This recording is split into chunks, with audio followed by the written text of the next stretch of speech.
Demikian tadi acara Besair Melayu Banjar dengan tema Syekh Muhammad Arsad di Madinah memperdalam ma'rifat dan tarekat, yang telah dibawakan tadi oleh kula-kula kita seberataan, Bapak Yuslani Nur dengan irama Batang Banyu, Pak Muklis irama Tengah Malam, Pak Saroni irama Dandaman, Bapak Muhammad Hasan irama Musafir Madam, kemudian Bapak Abdul Jalil dengan irama Tingkalung Sangkut, Bapak Saibani dengan irama Riak Gelombang, kemudian Bapak Abdul Wahab dengan irama Pahuluan, Bapak Nuri Fansah irama Hulu Sungai, dan Bapak Hasani irama Dundang Kelana.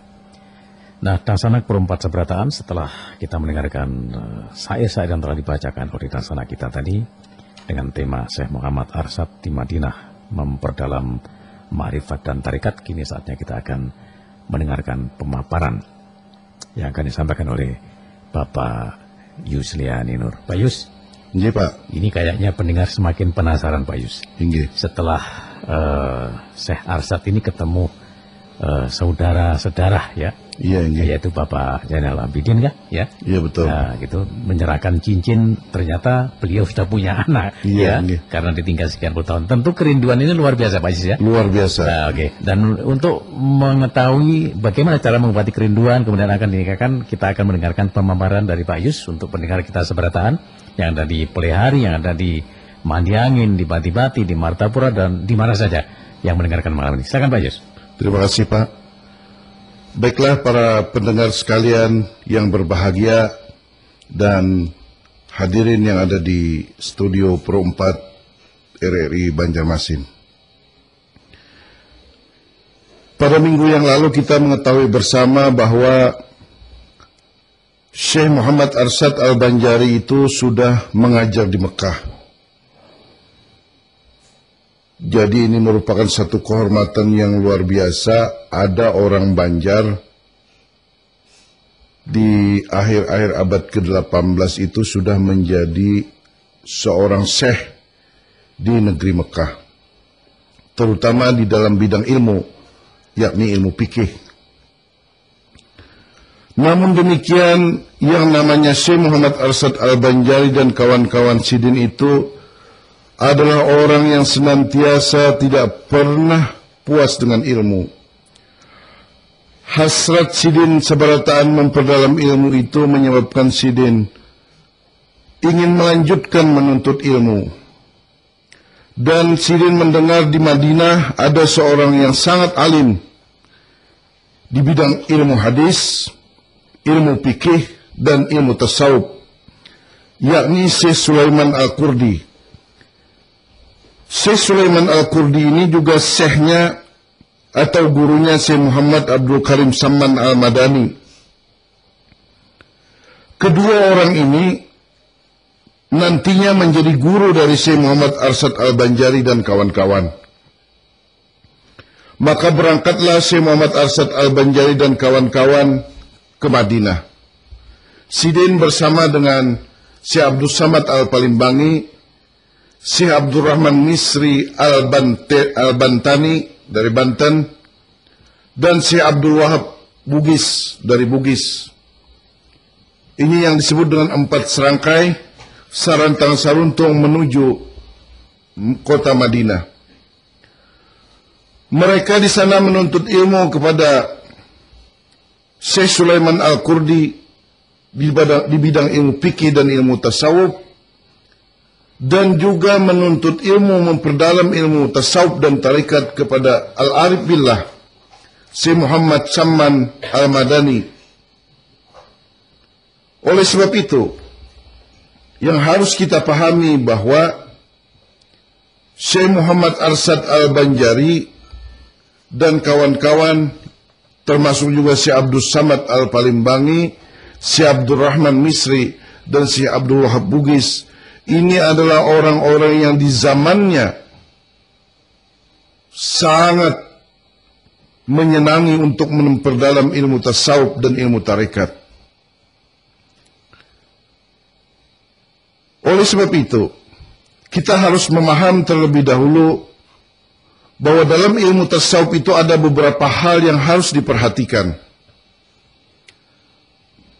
Yang pertama, di dalam ilmu tasawuf dan tarekat itu harus ada pemahaman ilmunya. Sepakat para ulama mengatakan, al-amalu bila ilman mardudun. Segala amal tanpa ilmu itu sia-sia. Menurut Syekh Abdul Samad Al-Palimbangi, ada 3 tingkatan seseorang di dalam menuntut ilmu tasawuf atau ilmu ma'rifat. Yang pertama itu adalah tingkatan mubtadi, yakni tingkatan pemula.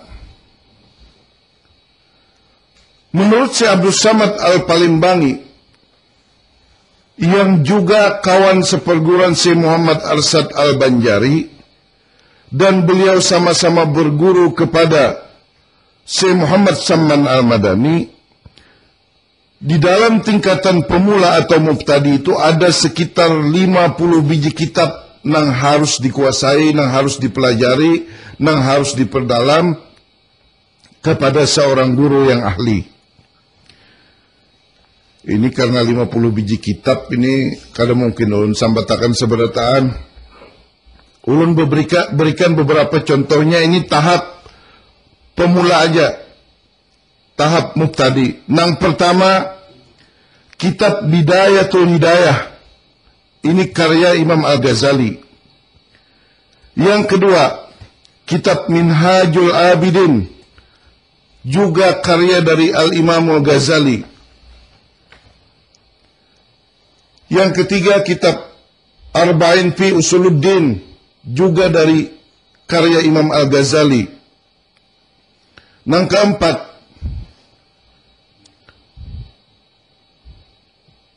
kitab Ihya Ulumuddin, dari karya Imam Al-Ghazali juga.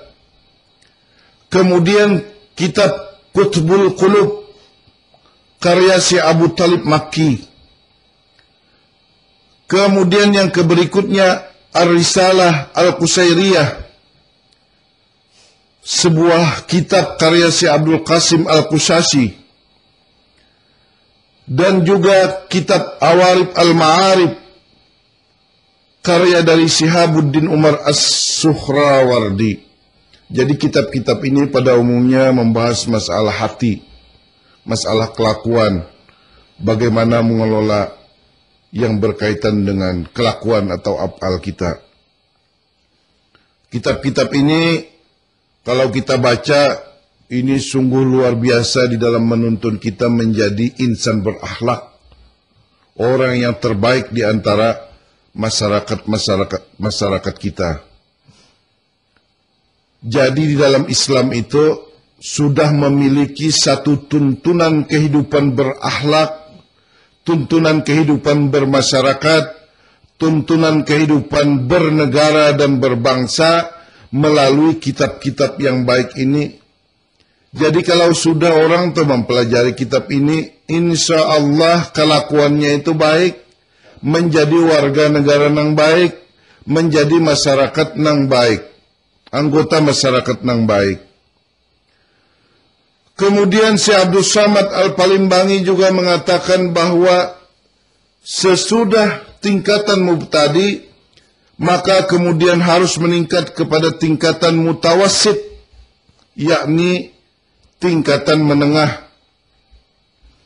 Dalam tingkatan menengah ini menurut Syekh Abdul Samad Al-Palimbangi, seseorang itu kalau ingin belajar tasawuf minimal menamatakan 24 biji kitab. Maka kitabnya ini kandal-kandal. Mungkin kalau terus-menerus itu sebiji kitab itu mungkin ada pang 1 sampai 2 tahun. Kitab yang pertama contohnya aja nih ulun kebanyakan nih, jadi paling 5, 6, 7 biji naon sambatakan. Misalnya kitab Al-Hikam, karya Syekh Ibnu Athaillah As-Samarkandi As-Sazali. Wah, ini kitab Al-Hikam ini dikaji di mana-mana. Ini tebalnya luar biasa. Amun setahunan nang ini kada tuntung kok. Berbagai macam persoalan hidup dan kehidupan ada di dalam kitab nang ini. Yang kedua, At-Tanwir fi Isqat At-Tadbir, juga karya Syekh Athaillah As-Sakandari As-Sazali. Kemudian yang ketiga, Lataiful Minan, karya Syekh Abdul Wahab Asy-Sya'rani. Wah, ini kitab bagus banget ini. Kalau menyangkut masalah kelakuan, urusan hati, bagaimana kita beradab, jangan takabur, jangan sombong, dan seterusnya. Sama sebetulnya dengan kitab-kitab sejenis. Kemudian ada lagi kitab Al-Hikam, karya Abu Madian.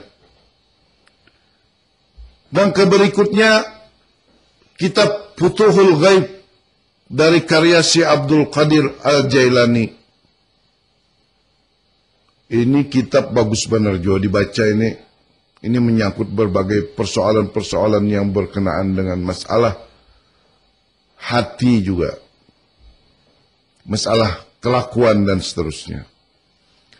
Kemudian yang berikutnya kitab Al-Kibrital Ahmar wa Al-Ihsir Al-Akbar, karya Said Abdullah Al-Idrus. Dan juga contohnya kitab Al-Masabir, karya Syekh Abdullah As-Suhrawardi. Ini kira-kira mungkin bisa 5-6 tahun kok. Dan ini dianjurkan oleh Syekh Abdus Samad Al-Palembangi itu. Jumlah kitab yang dipelajari itu 24 biji kitab. Tentu terserah gurunya nang mana kira-kira nang kitab itu nang mencakup dari beberapa kitab. Karena di antara kitab-kitab itu ada bahasannya memang sama, tapi tinggal kedalamannya saja lagi. Kemudian tingkatan ketiga, yakni tingkatan muntahi, yakni tingkat lanjut. Jumlah kitabnya ini ada 33 biji kitab. Ada 23 biji kitab. Banyak juga ini. Maka ini bahasannya sangat pelik. Artinya banyak mantik, banyak bayanul bayan. Harus dijelaskan oleh seseorang yang menuntut ilmu muntahi kepada guru yang ahlinya. Contohnya misalnya kitab Fusus Al-Hikam, karya Syekh Muhyiddin Ibnu Arabi. Kitab ini lamun kada guru nang sangat ahli ini ngalih pana dipaham. Karena ini berbagai macam menyangkut persoalan-persoalan yang berkaitan dengan istilah-istilah yang berkenaan dengan alam semesta, berkenaan dengan manusia dan seterusnya. Tingkatan-tingkatan wali pun mungkin ada di sini di Fusus Al-Hikam. Kemudian kitab Mawaki An-Nujum, juga karya Syekh Muhyiddin Ibnu Arabi.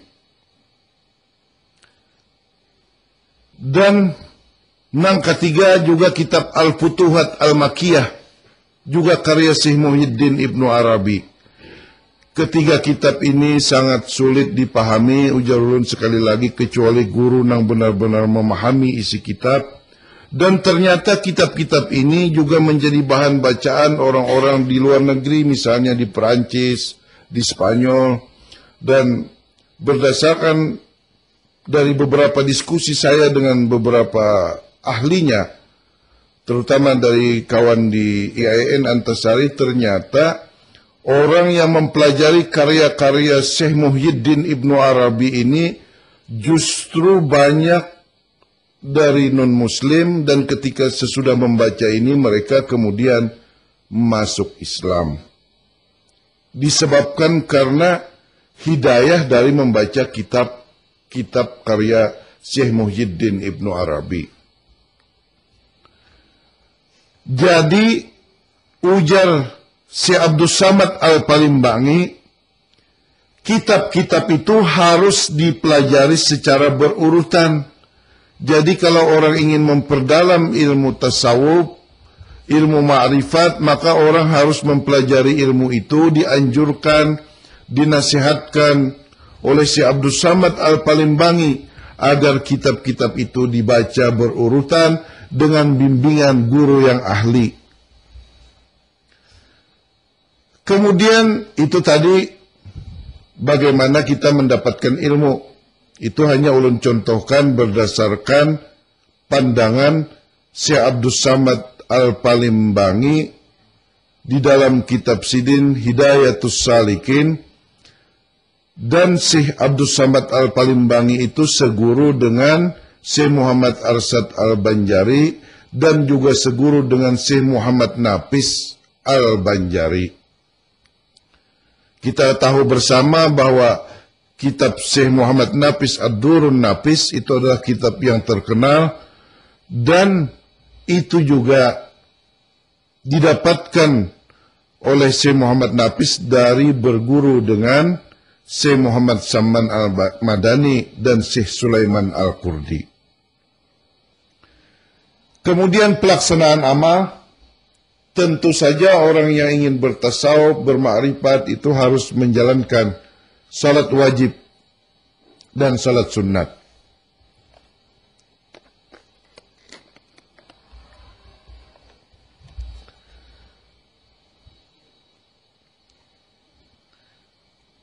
Jadi salat wajib itu memang sudah ditentukan bagi kita semua, harus dikerjakan, wajib dikerjakan hukumnya. Itu fardu ain.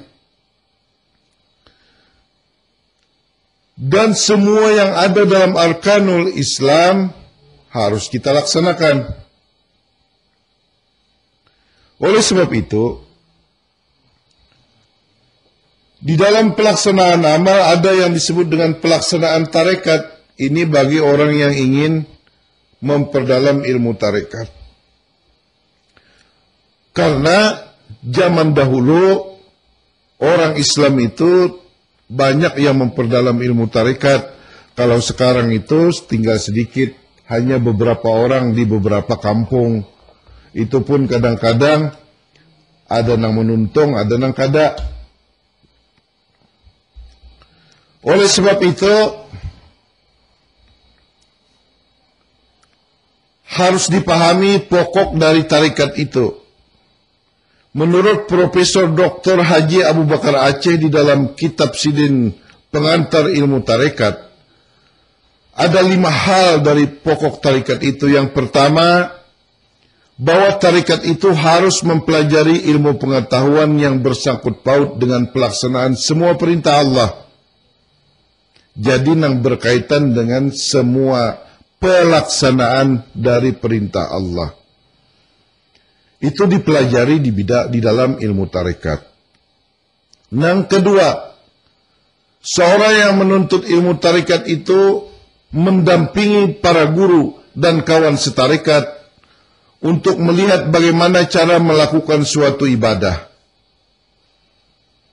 Jadi, kalau sekelompok orang ahli tarekat itu senantiasa mereka ikut serta dengan guru, dan bagi kawan-kawannya yang sudah senior, yang sudah lebih dahulu, itu harus memberi contoh kepada yang lebih muda bagaimana adab di dalam bertarekat. Yang ketiga, meninggalkan segala perbuatan tercela untuk menjaga dan memelihara kesempurnaan amal. Yang keempat, menjaga dan mempergunakan waktu serta mengisinya dengan wirid dan doa guna mempertebal khusyuk dan khudur. Jadi orang bertarekat itu senantiasa mengisi waktunya dengan membaca wirid dan berdoa. Misalnya senantiasa membaca salawat, kemudian berzikir, membaca Asmaul Husna, kemudian dia berdoa dengan khusyuk. Dan hudur artinya hatinya itu selalu menghadirkan Allah.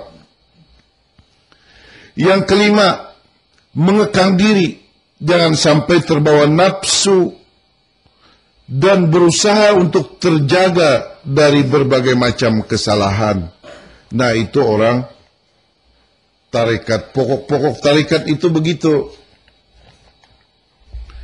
Menurut Syekh Al-Junaidi Al-Baghdadi, karena tarikat Syekh Samaniyah pada minggu yang lalu sudah ulun padahkan bahwa Syekh Al-Junaidi Al-Baghdadi itu termasuk nantinya bagian dari rentetan syekhnya di dalam tarikat Samaniyah. Kita ulun sampaikan. Lima ulun menguraikan ini nah. Ujar Syekh Al-Junaidi Al-Baghdadi, semua tarikat itu tidak berfaedah bagi hamba Allah jika tidak sesuai, tidak menuruti sunnah Rasulullah sallallahu alaihi wasallam. Oleh sebab itu, sependapat para ulama bahwa tarikat yang muktabarah itu adalah tarikat yang sesuai dengan syariah. Karena itu, di dalam bertarikat itu, yang pertama menuntut ilmu untuk dilaksanakan sebagai perintah Allah. Yang kedua, mendampingi guru dan kawan setarikat untuk meneladani nang baik-baik, nang bagus-bagus. Yang ketiga, meninggalkan perbuatan tercela secara sungguh-sungguh. Yang keempat, mengisi waktu dengan doa dan wirid-wirid yang baik. Yang kelima, mengekang hawa nafsu dari berniat yang salah.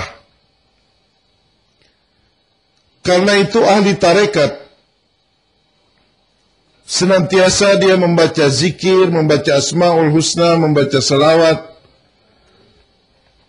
Dan kemudian para pendengar yang berbahagia, kita ketahui bersama bahwa Syekh Arsyad Al-Banjari itu mempelajari tarekat Samaniyah beserta dengan kawan-kawan sidin, yakni Syekh Abdul Samad Al-Palimbangi, Syekh Abdul Rahman Al-Misri Al-Bantani, dan Syekh Abdul Wahab Al-Bugisi. Nah, tarekat Samaniyah itu, karena ini berkaitan dengan bagaimana kita harus memaham ilmunya Datu Kalampayan atau Syekh Muhammad Arsyad Al-Banjari, maka sangat patut ulun sampaikan bahwa silsilah baiat tarikat Samaniyah Syekh Arsyad Al-Banjari itu sungguh panjang dari guru ke guru. Ini ulun sampaikan satu persatu. Bahwa Syekh Muhammad Arsyad Al-Banjari itu mendapatkan ijazah atau baiat dari Syekh Muhammad bin Abdul Karim Saman Al-Madani, dari Syekh Mustafa Al-Bakri. Syekh Mustafa Al-Bakri itu dari Syekh Abdul Latif, kemudian dari Syekh Mustafa Afandi Al-Adimawi, kemudian dari Syekh Ali Afandi Karabas, dari Syekh Ismail Al-Jarawi, dari Syekh Muhyiddin Al-Kastamuni, dari Syekh Sya'ban Afandi Al-Kastamuni, dari Syekh Halabi Sultan Al-Qurra Jamal Al-Khalwati, dari Syekh Mursyid Muhammad Al-Azbikhani, dari Syekh Abu Zakaria Asy-Syarwani Al-Bakuni, dari Syekh Mursyid Sadruddin, dan Syekh Mursyid Sadruddin itu dari Syekh Izzuddin. Kemudian Syekh Izzuddin itu dari Syekh Muhammad Amir Khalwati, dari Syekh Mursyid Umar Khalwati, dari Syekh Aga Muhammad Al-Balasi, dari Syekh Abu Ishaq Ibrahim Az-Zahid Al-Qailani, dari Syekh Jamaluddin Al-Lahuri, dari Syekh Shihabuddin At-Tabrizi, dari Syekh Ruknuddin An-Nahas, dari Syekh Qutbuddin Al-Abhari, dari Syekh Abu An-Najib As-Suhrawardi, dari Syekh Umar Al-Bakri, dari Syekh Wajihuddin Al-Qaquti, dan dari Syekh Muhammad Ad-Dainuri, kemudian dari As-Sayyid Mamsad Ad-Dainuri, dari Sayyid Al-Junaidi Al-Baghdadi nang ulun sambat tadi. Jadi si Al-Junaidi Al-Baghdadi itu dari si Muhammad Arsyad itu rangkaiannya itu nangka 27. Kemudian Sayyid Al-Junaidi Al-Baghdadi itu dari Sayyid Sari As-Sakati,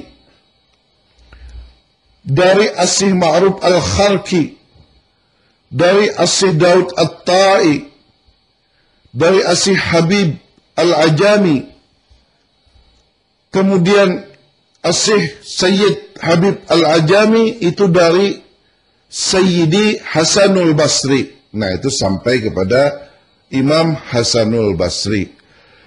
Dari Imam Hasanul Basri itu mengambil dari Sayyidina Ali ibni Abi Talib karramallahu wajhah. Karena itu Imam Hasanul Basri itu adalah seorang tabi'in, yakni orang yang bertemu, berdapat dan berguru dengan sahabat utama Rasulullah sallallahu alaihi wasallam. Dan Sayyidina Ali ibni Abi Talib karramallahu wajhah itu mengambil ilmu dan amal dari Muhammad Rasulullah sallallahu alaihi wasallam. Karena itu Syekh Muhammad Arsad Al-Banjari di dalam tarikat Samaniyah sebagai tarikat yang mu'tabarah itu sampai kepada baginda Rasulullah sallallahu alaihi wasallam itu ada sekitar 34 tangganya tuh. Sidin mendapatkan ijazah dalam tarikat Samaniyah. Karena itu tarikat Samaniyah ini tarikat yang sangat mu'tabarah. Kemudian yang harus dipahami bahwa ada amalan atau rawatib Samaniyah, ini perlu ulun sampaikan. Ini dari bukunya Dr. Alwi Shihab PhD dalam akar tasawuf di Indonesia. Jadi amalan rawatib Samaniyah ini yang pertama, seorang salik itu harus membaca surah Al-Mulk diteruskan dengan surah Al-Fatihah itu 28 kali. Yang kedua surah Al-Ikhlas itu 100 kali. Yang ketiga membaca ayat 127 dan 128 surah At-Taubah. Yang keempat membaca Ya Latif, Ya Latif, Ya Latif sebanyak 128 kali. Yang kelima membaca ayat yang yaitu ayat ke-19 surah Asy-Syura sebanyak 29 kali. Yang keenam membaca Ya Latif bi khalqih, Ya Aliman bi khalqih, Ya Khabiran bi khalqih, Ultub bina Ya Kabir sebanyak 3 kali. Kemudian membaca Ya Hayyu Ya Qayyum sebanyak 100 kali. Membaca surah Ad-Duha sampai surah Al-Masad sekali-sekali. Kemudian membaca surah Al-Ikhlas 3 kali. Membaca surah Al-Falaq, surah An-Nas, Al-Baqarah dari awal sampai ayat yang ke-7. Dan ke-11 membaca Asma'ul Husna ditutup dengan puji-pujian dan doa-doa kepada Allah Subhanahu wa ta'ala. Jadi banyak benar amalan tarikat Samaniyah ini. Itu biasanya diamalkan sesudah salat maghrib. Di dalam riwayat, Syekh Muhammad Arsad Al-Banjari itu sidin masuk khalwat selama 40 hari. Biasa orang bahari itu, karena seorang syekh itu biasanya menyediakan ribat atau zawiyah. Jadi guru-guru yang mursyid di negeri Mekah dan Madinah, di negeri Baghdad itu biasanya sidin ada rumah. Di sekitar rumah itu ada yang namanya ribat atau zawiyah, tempat membimbing para murid yang ingin melaksanakan khalwat sesuai dengan amalan. Karena amalan tarikat itu harus berdasarkan bimbingan guru yang betul-betul mursyid. Jadi setiap keadaan, setiap hal yang terjadi pada murid, seorang guru itu harus bisa membimbing dengan baik. Apakah itu kabar yang didapat langsung, apakah itu melalui mimpi. Karena itu orang bermakrifat, orang bertarikat, seorang guru itu sudah melaksanakan amalan-amalan yang ada di dalam tarekat, barulah dia mendapat ijazah, dan biasanya disebut dengan gelar khalifah. Seorang guru ma'rifat atau tarekat tidak mungkin bisa membimbing orang lain kalau dia tidak memahami dan tidak mengalami bagaimana apa yang terjadi pada saat seseorang memasuki khalwat. Karena itu di dalam khalwatnya, Syekh Muhammad Arsyad Al-Banjari itu tentu mengamalkan berbagai amaliyah sesuai dengan tuntunan tarekat Sammaniyah. Dalam Nafahatul Ilahiyah karya Syekh Muhammad Samman Al-Madani dan dikutip dalam kitab Hidayatus Salikin karya Syekh Abdul Samad Al-Palimbangi, itu disebutkan bahwa orang-orang yang bertarekat Sammaniyah itu memiliki adab zikir. Adab zikir tarekat Sammaniyah itu yang pertama itu seseorang harus bertaubat dari maksiat dan dari hal-hal yang sia-sia yang tidak ada manfaatnya bagi akhirat. Yang kedua, mandi atau berwudu. Dengan kata lain, mensucikan diri. Yang ketiga, diam dan istiqamah. Menetapkan dalam hati tiada sesuatu kecuali Allah. Yang keempat, dengan sungguh-sungguh meminta tolong dalam hati ketika memulai zikir dengan himmah syekhnya. Artinya dengan tekad yang sungguh-sungguh untuk mendapatkan pertolongan dari gurunya.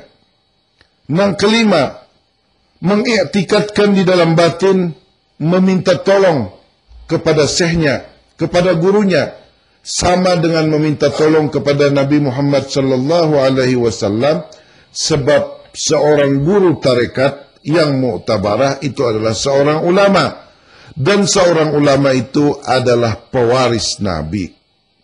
Karena itu sangat wajar seorang murid itu percaya dengan gurunya, yakin dengan gurunya, dan meminta tolong supaya gurunya itu memberikan ijabah, barakah, agar ketika murid yang melaksanakan amaliyah zikir itu mendapat manfaatnya.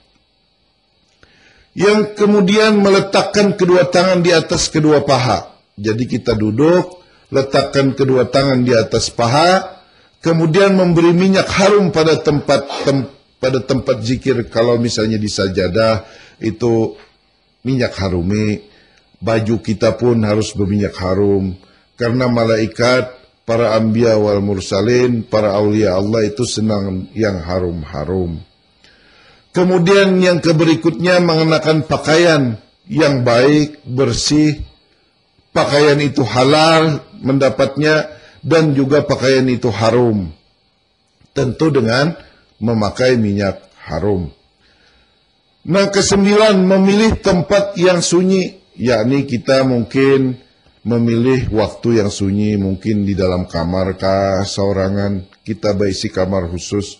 Dan orang bahari biasa kayak itu, namun orang wahini benarai dianggap sedikit ganjil itu. Mun orang-orang dahulu biasa aja. Yang ke-10, memejamkan kedua mata. Dan kemudian yang ke-11, konsentrasi secara khusyuk, berzikir dengan membaca La ilaha illallah, Allah Allah, hu dan seterusnya. Ulun anjurakan lamun hendak memperdalam ini, perdalam dengan ahlinya. Ada beberapa ahlinya ini yang memang mewarisi di dalam pelaksanaan tarekat Sammaniyah dan mendapat ijazah dari gurunya. Kemudian yang berikutnya di dalam syair itu kita dijelaskan bahwa Syekh Abdul Samad Al-Palimbangi ditutup kain putih dan sidin lenyap, karena sidin itu mencapai makam baka wal baka. Kemudian si Arsyad ditutup kain putih Ternyata setelah ditutup, ini 40 hari halwat, bacaan terus-menerus, sambil juga puasa tentunya. Ternyata si Arsyad ini tinggal setitik. Artinya dipadahkan timbul tinggalam, ujar orang Matapura atau ujar orang Istanbul. Kadang lenyap, kadang ada setitik.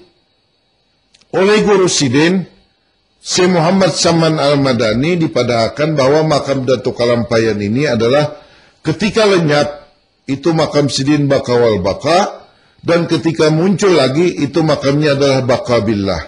Sedangkan menurut Syekh Saman Al-Madani, si Abdus Samad Al-Palimbangi itu 100% makamnya itu Bakawal Baka karena melenyap. Nah, di dalam hal ini tentu yang sangat tahu adalah orang yang pernah mengalami ini. Lamun kada pernah mengalami ini, kada kau paham. Nah, ke berikutnya, si Abdul Wahab Bugis dan si Abdul Rahman Al-Bantani itu ada setitik dan tidak bisa lenyap. Makam Sidin yang berdua ini adalah Baka Billah. Memahami tarikat, menguasai tarikat, tetapi juga ahli syariat. Nah, semua yang telah selesai khalwat diberi gelar khalifah, artinya wakil di dalam memberikan ijazah tarikat. Jadi di Indonesia terkenal itu adalah Syekh Abdus Samad Al-Palimbangi yang sangat gencar di dalam mengembangkan tarikat Samaniyah. Karena itu ketika ulun di Arsip Nasional itu melalui teleskop dengan huruf yang sangat tua, Belanda itu sudah melaporkan tentang tarikat Samaniyah ini. Jadi dalam laporan Belanda itu bahwa tarikat Samaniyah itu dikembangkan Syekh Abdus Samad Al-Palimbangi. Ternyata Syekh Abdus Samad Al-Palimbangi itulah yang membuat sebuah surat kepada Raja di Jawa, Sultan di Surakarta, bahwa di abad ke-18 itu Sultan semestinya ujar Sidin harus melawan Belanda. Dan Sidin di bagian penutup kitab itu membuat sebuah, di dalam penutup surat Sidin, di situ ada Sidin padahkan, lamun membaca ayat ini dan ayat ini dirajahkan, maka insya Allah orang itu senantiasa selamat. Dan inilah mungkin bagian dari mengapa Belanda takut dengan Syekh Abdus Samad Al-Palimbangi. Jadi itu yang ulun dapatkan di Arsip Nasional waktu ulun melakukan riset tentang Islamisasi Banjarmasin. Sedangkan Syekh Muhammad Arsyad Al-Banjari itu, Sidin itu juga memberikan ijazah di bidang tarikat Samaniyah, tapi lawan anak cucu Sidin. Itu terbatas jumlahnya. Karena Datuk Kalampayan ini Sidin lebih terkenal di bidang ilmu syariat. Bahkan sampai kawasan Asia Tenggara, khususnya juga kawasan Nusantara. Jadi ini dua sahabat, Syekh Abdus Samad Al-Palimbangi itu terkenal di dalam mengembangkan tarikat Samaniyah, karena memang inilah yang sangat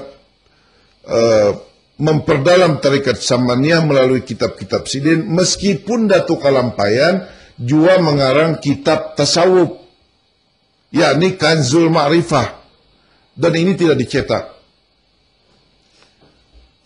Artinya Syekh Muhammad Arsyad Al-Banjari itu sangat benar sebagaimana ujar Guru Sidin Syekh Muhammad Saman Al-Madani, bahwa Syekh Arsyad Al-Banjari ini menguasai di bidang ilmu syariat, tetapi juga menguasai di bidang ilmu tasawuf. Nah, oleh sebab itu,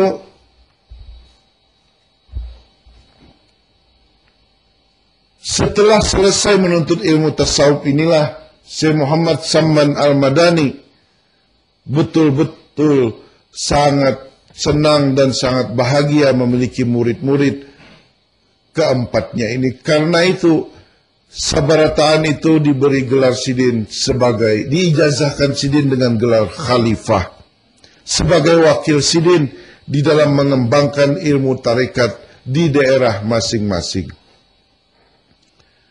Di dalam syair juga dijelaskan bahwa sebelum beliau berempat ziarah dulu, sebelum ke Mekah kembali, beliau berempat ziarah dulu ke makam Rasulullah sallallahu alaihi wasallam. Dan kita ketahui bahwa si Arsad ini orangnya kasap. Sidin sudah mencapai makam tertinggi, maka sangat wajar ketika Sidin itu berdoa di makam Rasulullah sallallahu alaihi wasallam, Sidin bertamu dengan Rasulullah sallallahu alaihi wasallam. Tetapi ada sedikit ulun tambahkan, ulun jelaskan. Ini sangat penting karena di dalam syair ini sengaja kada ulun buat, kada ulun syairkan, tetapi ulun hanya ingin menjelaskan bahwa pada saat Syekh Muhammad Arsad Al-Banjari itu di Madinah, ketika Sidin sholat di Masjid Madinah, itu senantiasa ada seseorang yang sangat tinggi dan besar dengan jarak sekitar 50 meter di belakang Sidin, dan senantiasa ada di belakang Sidin. Berbulan-bulan lamanya si Arsad ini bingung, siapa nang di belakang ini, hingga menjadi makmum tapi kada wani beparak lawan Sidin. Lalu Sidin palingi, Sidin lihati ke belakang, ujar Sidin, siapa ikam? Lalu orang nang ganal dan tinggi tadi berucap, ulun dari bangsa jin, ngaran ulun Al-Madakut Al-Mina atau digelar Al-Budduk. Orang Banjar sering menyebutnya Datu Baduk. Jadi Syekh Muhammad Arsad Al-Banjari ini memiliki seorang murid dari golongan bangsa jin. Sekali lagi ulun tekankan kepada para pendengar sekalian bahwa Datu Baduk ini bukan muakkal Syekh Arsad Al-Banjari. Datu Baduk ini adalah murid. Kalau muakkal itu artinya bagi orang Islam sebetulnya muakkal itu adalah senantiasa bermuakkal, itu tentu berwakil itu kepada Allah Subhanahu wa taala. Karena itu Syekh Muhammad Arsad Al-Banjari itu menganggap bahwa Datu Baduk dari bangsa jin itu adalah murid Sidin. Bukan Sidin berharap kepada jin. Nah, itu harus dipahami. Karena Syekh Muhammad Arsad Al-Banjari ini telah mencapai makam Bakabillah dan Bakawal Baka. Jadi beliau ini semata-mata meminta pertolongan kepada Allah Subhanahu wa taala. Siapa yang paling hebat? Siapa yang paling kuat kuasa? Itu hanya Allah Subhanahu wa taala. Dan karena kemuliaan Syekh Muhammad Arsad Al-Banjari itulah, maka kemudian Datu Baduk ini menjadi murid Sidin dan dibawa Sidin kina ke Banjar. Jadi kalau panggilnya ada orang pandai-pandai, memang kadang-kadang ada yang medahkan bahwa itu muakal Sidin, itu kada. Itu murid Sidin. Muakal lawan murid lain. Murid ini adalah orang yang senantiasa menimba ilmu. Dan Rasulullah sallallahu alaihi wasallam pun baisi segolongan jin nang tunduk kepada Rasulullah sallallahu alaihi wasallam. Ketika Rasulullah membaca A'udzubillahi minan nari wa min syarril kuffari wa min ghadabil jabbar ijjati lillahi wa li rasulihi wa lil mu'minin, maka 300 jin itu masuk Islam kepada Rasulullah sallallahu alaihi wasallam. Dan jin itu pun bukan muakkal Rasulullah. Jin itu adalah umat Rasulullah. Jin Islam itu. Akan halnya jin Islam itu membantu, nah itu urusan lain. Tetapi tentu Rasulullah tidak berharap Jangankan kepada manusia, kepada jin, kepada siapa, Rasulullah tidak berharap. Rasulullah itu berharap kepada Allah Subhanahu wa taala. Dan tentunya Syekh Muhammad Arsyad Al-Banjari itu pun berharap hanya kepada Allah Subhanahu wa taala. Nah, ini yang harus dipahami. Itu menurut beberapa pendapat ulama besar di Martapura nang ulun temui ketika sidin mengisahkan tentang Datu Baduk dari murid Syekh Muhammad Arsyad Al-Banjari tersebut. Nah, ini para pendengar sekalian, ulun teruskan sedikit bahwa setelah munajat di Madinah di makam Rasulullah sallallahu alaihi wasallam, Syekh Arsyad kembali ke Mekah. Nah, iklim kawasan Mekah dan Madinah itu kalau siang memang sangat panas. Nih kalau nang sudah ke Mekah naik haji, umrah dan seterusnya. Kalau siang itu panas banget, dan kalau malam sangat dingin. Apalagi di zaman Datuk Kalampayan, di mana Arafah itu aja belum ada tumbuh-tumbuhan. Karena itu, ketika sampai di Mekah, beliau bertemu dengan saudara kandung beliau, yakni Zainal Abidin. Zainal Abidin ini sedang melakukan juga ibadah haji. Ternyata yang ngarannya bertamu dang sanak lah, ni dang sanak sekandung ini. Sidin baka kisahan naik, ujar Dato Zainal, kayak apa biniku di sana, kasihan lah, hinyaham lawas benar kada berdapat lawan aku. Ujar Zainal, amun kawa tu ya bulik kai juga, kasihan nang di Banua sudah lamun rasa cukup ilmu sampian ni kai. Ujar Zainal Abidin nih, kira-kira kayak itu pang. Nah, rupanya setelah Syekh Arsyad berlayar ke negeri Mekah, istri beliau itu, Puan Bajut, ternyata mengandung dan kemudian melahirkan putri yang bernama Syarifah. Dapat Bapak Ibu bayangkan bagaimana seorang ibu sendirian mengasuh anaknya seorang, anak putrinya ini. Dan bagaimana kerinduan Syarifah dengan ayahnya. Bagaimana Syarifah bertakun, mana abah jadi ujar nang mama, sabar naklah, abah ikam nakai lagi jauh di Mekah situ, nakai lagi sedang menuntut ilmu. Mudahan nakai bauntungai abah ikam ni lakas datang. Itulah kira-kira itu perasaan dari Puan Bajut dan perbincangan dengan Syarifah. Dan kita harus memahami, tentu ulun yakin Syarifah ini pun agak sedikit tua menikahnya karena menunggu abah sidin. Nah, inilah para pendengar sekalian, sebetulnya kisahnya dengan syairnya ini sangat panjang dan tidak cukup waktu ulun menyampaikannya. Mudah-mudahan suatu minggu depan ini ulun sambung lagi tentang ini.